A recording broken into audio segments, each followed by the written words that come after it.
airport na EAX, sa mga terminal ng airport. So papunta tayo sa Terminal 3. Yan guys, na EAX yun yung mga terminal sa airport. Dito tayo sa Skyway. Let's go. Na EAX. Keep right.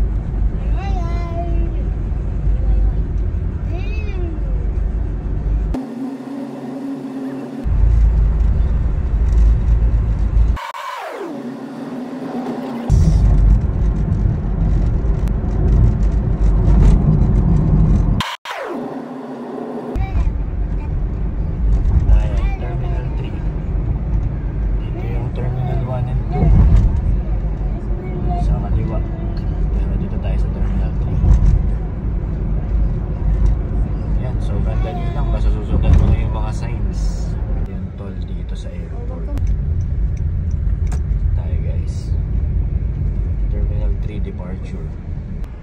Dito nga pala sa departure, yan, meron diyang metered taxi sa left side dito. Sa left area, yung mga waiting area. Tapos pwede ka rin mag motorsiklo pag maghahatid ka. Pwede rin doon sa left. At pwede ka rin diyang mag-book ng angkas, joyride at movie kapag gusto mo mag-motorcycle taxi.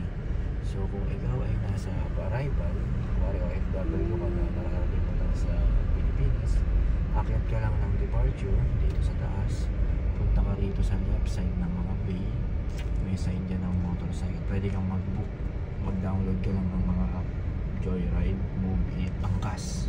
Tapos sa baba naman, pwede kang mag-book ng grab ng 4 wheels, pwede dyan. Dyan kasi sa arrival, bawal dyan ang mga motorcycle taxi, dito lang sa departure. So wala naman malaking bagahe, gusto mo mag-motorcycle taxi, pwede. Basta dito sa departure.